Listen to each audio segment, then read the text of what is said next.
माननीय अध्यक्ष महोदय, या सभागृहाला माझी एक विशेष विनंती आहे। सन 2026 चे विधानसभा विधेयक क्रमांक 30 भारतीय न्याय संहिता महाराष्ट्र सुधारणा विधेयक 2026 मांडण्यास मला सभागृहाची अनुमती मिळावी। आपल्या सगळ्यांना कल्पना आहे की आपल्या सभागृहाने एकमताने शक्ती कायदा मंजूर केला होता आणि हा कायदा आपण मंजूर करून केंद्र सरकारला पाठवला होता। त्यावेळी केंद्र सरकारने त्या ठिकाणी आपल्याला सांगितलं होतं की बीएनएस हा नवीन कायदा होतोय आणि त्यामुळे आता जर तुमचा कायदा मंजूर केला तर दोन कायद्यांमध्ये कॉन्फ्लिक्ट होईल आणि मग बीएनएसचा कायदा हा केंद्र सरकारने मंजूर केला आणि जवळजवळ आपल्या शक्ती कायद्यातल्या ज्या तरतुदी होत्या त्या तरतुदी त्यांनी बीएनएसच्या कायद्यामध्ये घेतल्या। आपण एक समिती डीजींच्या अध्यक्षतेखाली तयार केली आणि त्या समितीला आपण सांगितलं की आपण केलेला शक्ती कायदा आणि बीएनएसचा कायदा याच्यामध्ये अशा कुठल्या तरतुदी आहेत की ज्या आलेल्या नाहीत।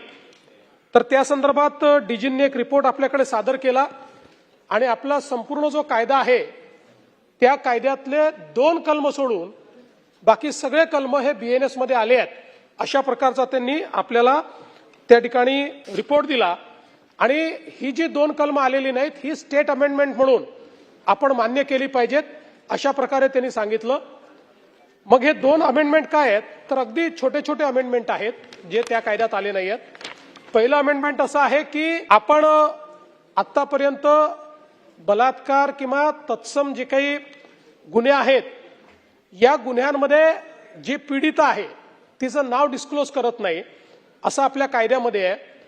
शक्ती कायद्यामध्ये त्याच्यासोबत आपण टाकलं होतं की ऍसिड विक्टिमचंही नाव हे पब्लिश होऊ नये। तर आता आपण या अमेंडमेंटद्वारे ते काही बीएनएस मध्ये आलं नाही तर या अमेंडमेंटद्वारे आपण एवढीच अमेंडमेंट करतोय की ऍसिड पीडितेचं नाव देखील त्या याच्यात येऊ नये। दुसरं जी अमेंडमेंट आहे त्याच्यामध्ये आपण जी अमेंडमेंट करतोय त्यात महिलांच्या गोपनीयतेचा विषय झाला की हे जे काही पूर्वीच्या काळामध्ये वेगवेगळ्या म्हणजे कोणाशी सेक्शुअल ऍडव्हान्समेंट करणे किंवा अशा पद्धतीच्या गोष्टीच गुन्ह्यामध्ये होते। आपण शक्ती कायद्यामध्ये आता जे वेगवेगळे डिजिटल माध्यम आले आहेत त्या डिजिटल माध्यमावरही स्त्रीची बदनामी केली तर ती बदनामी सेक्शुअल ऑफेन्सच्या अंतर्गत किंवा हे जे वेगवेगळे आपण रेपचे वेगवेगळे कॅटेगरीज दिलेले आहेत, मोलेस्टेशनच्या कॅटेगरीज दिल्या आहेत त्या कॅटेगरीमध्ये येतील अशा पद्धतीनं आपण त्यावेळेस केलं होतं। आता तेच अमेंडमेंट आपण यामध्ये करतोय ज्याच्यामध्ये आपण असं म्हटलंय की दूरध्वनी, ईमेल, सामाजिक माध्यम मंच किंवा इतर कोणत्याही इलेक्ट्रॉनिक किंवा डिजिटल संवाद माध्यमाद्वारे अश्लील किंवा कामुक स्वरूपातील आक्षेपार्ह संवाद करणे, स्त्रीच्या शरीराच्या कोणत्याही भागाचे वास्तविक किंवा बनावट चित्रण, तसेच स्त्रीचा कोणत्याही लैंगिक कृत्यात सहभाग दर्शवणारा कोणताही ध्वनी किंवा दृश्य चित्रफित, ऑडिओ किंवा व्हिडिओ इलेक्ट्रॉनिक किंवा इतर कोणत्याही माध्यमातून अपलोड करण्याची किंवा प्रसारित करण्याची धमकी देणे हाही गुन्हा असेल त्याच संज्ञेतला, म्हणजे त्याचं गांभीर्य आपण हे वाढवलेलं आहे। अशा प्रकारचे 2च अमेंडमेंट आहेत की जे शक्ती कायद्यात होते पण बीएनएस मध्ये आलेले नाहीत म्हणून ह्या 2 अमेंडमेंटला स्टेट अमेंडमेंट म्हणून आपण पुन्हा त्या ठिकाणी केंद्र सरकारकडे पाठवतो आणि म्हणून हे विधेयक मी मांडलेलं आहे। महोदय, आपल्या अनुमतीने सन 2026 चे विधानसभा विधेयक क्रमांक 30 भारतीय न्याय संहिता महाराष्ट्र सुधारणा विधेयक 2026 मी मांडतो।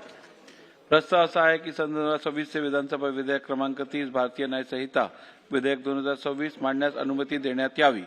प्रश्न असा आहे की सन 2026 चे विधानसभा विधेयक क्रमांक 30 भारतीय न्याय संहिता महाराष्ट्र सुधारणा विधेयक 2026 मांडण्यास सभागृहाची अनुमती आहे काय? अनुकूल असतील त्यांनी होय म्हणावे, प्रतिकूल असतील त्यांनी नाही म्हणावे। होयचे बहुमत आहे, होयचे बहुमत आहे, प्रस्ताव संमत झाला। माननीय अध्यक्ष महोदय, विधानसभा विधेयक क्रमांक 30 भारतीय न्याय संहिता महाराष्ट्र सुधारणा विधेयक 2026 विचारात घेण्यात यावे असा आपल्या अनुमतीने मी प्रस्ताव मांडतो। सन 2026 चे विधानसभा विधेयक क्रमांक 30 भारतीय न्याय संहिता महाराष्ट्र सुधारणा विधेयक 2026 मांडण्यात आले. कन्सिडरेशन घ्या. पुरुषांना सुद्धा न्याय देणारी व्यवस्था कायद्यानं आपल्याला करता येईल का याचा आपण या निमित्तानं अभ्यास करावा. आणि आपण ह्या ज्या अमेंडमेंट आणलेल्या आहेत याला आमच्या वतीनं पूर्ण पाठिंबा आहे एवढंच जाहीर करतो आणि या ठिकाणी थांबतो. 2017 साली बलात्कार केला, 2025 साली केस. 2 वर्षाच्या आत झालं तर ठीक आहे, 1 वर्षाच्या आत झालं तर ठीक आहे, 5-5 वर्ष, 4-4 वर्ष, त्याच्यातली काही प्रकरणं ही म्युच्युअल असतात. पण म्युच्युअल मध्ये भांडण झालं की गेलं तर त्याच्यावरती सुद्धा काही या शक्ती कायद्यामध्ये अंतर्भूत करून काही करता येतं का? की अनेकदा हे सगळं राष्ट्रीय पातळीवर होतं किंवा ह्याचे जे काही सोर्स असतात ते बाहेर असतात.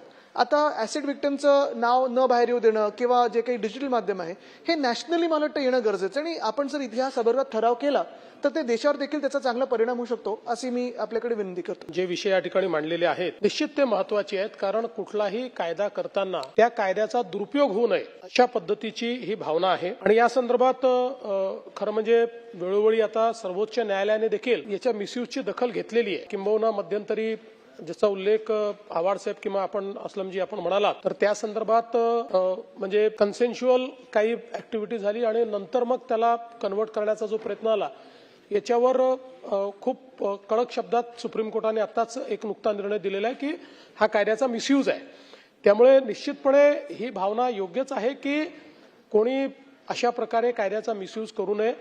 तर त्याही दृष्टीने मी आपल्याला आश्वस्त करतो की निश्चित याचा एक अभ्यास करण्यात येईल की बाबा मिसयूजचा म्हणजे अशा प्रकारचे जे काही कायदे आहेत या कायद्यांचा कुठे दुरुपयोग केला जातोय का, आणि दुरुपयोग केला जात असेल तर जसं आदित्यजी म्हणाले तसं त्याला जेंडर न्यूट्रल करण्याच्या दृष्टीनं किंवा त्याच्यामध्ये एक इक्विटी आणण्याच्या दृष्टीनं आपल्याला काय करता येईल हा निश्चितपणे आपण विचार करू. कारण कुठलाही कायदा करत असताना कायद्याचं मिसयूज होणं हे कायद्याला कधीच अपेक्षित नाही आहे किंवा त्या कायद्याचं वेपनायझेशन करणं म्हणजे त्याला एक वेपन म्हणून वापर करणं हे कुठेही अपेक्षित नाही आहे. त्यामुळे निश्चितपणे ही जी भावना आपण सगळ्यांनी बोलून दाखवलेली आहे त्या संदर्भात मी निर्देश देईल आणि त्याचाही हो ते म्हणूनच तोच विषय म्हणतोय मी तोच विषय भास्करराव पुरुषांचा जो आता विषय आलेला आहे. तर जर अशा प्रकार शेवटी पुरुषांना न्याय द्यायचा म्हणजे जेव्हा अशा प्रकारच्या कायद्याचं वेपनायझेशन होतं तर म्हणूनच याचा एक थोडा तुलनात्मक अभ्यास करून मग त्याच्यावर काय केलं पाहिजे तर त्या संदर्भातल्या सूचना या निश्चितपणे देण्यात येतील वेपनायझेशन होऊ नये म्हणून. दुसरं आपण जे आदित्यजी सांगितलं या ठिकाणी तर मुळात कायदा आणि सुव्यवस्था हा स्टेट सब्जेक्ट आहे. पण ज्यावेळेस आपले सगळे प्रमुख कायदे असतात त्यावेळी केंद्र सरकार सगळ्या राज्यांकरता मिळून लेजिस्लेट करतं. तशा पद्धतीनं आपला बीएनएस किंवा जुना आयपीसी, सीआरपीसी, बीएनएसएस हे जे कायदे आहेत हे सगळ्या देशाकरता. पण प्रत्येक राज्याला हा अधिकार आहे की मूळ कायद्याशी इनकन्सिस्टंट नसेल अशा प्रकारची राज्य अमेंडमेंट ही राज्य करू शकतो. तर आपण यापूर्वीही आयपीसीला अनेक अमेंडमेंट केल्या. आता आपण मकोकाचा कायदा केलाय. मकोकाचा कायदा ही स्टेट अमेंडमेंट आहे टू आयपीसी. त्यामुळे अशा प्रकारे आयपीसी, सीआरपीसीचे जे कायदे आहे किंवा शक्ती कायदाही जो आपण केला होता हा शक्ती कायदा 3 कायद्यांना आपण अमेंडमेंट केली होती. सीआरपीसी, आयपीसी आणि पॉक्सो या 3 कायद्याची ती अमेंडमेंट होती. आणि म्हणून या संदर्भात आता हा आणत असताना फॉर्च्युनेटली जे काही आपण जवळपास या ठिकाणी 9 तरतुदी आहेत की ज्या तरतुदी म्हणजे आपल्या शक्ती कायद्यातल्या या आता बीएनएस मध्ये रिफ्लेक्ट झाल्यामुळे स्टेट अमेंडमेंटची आवश्यकता नाही. बीएनएसचा तो पार्ट आहे.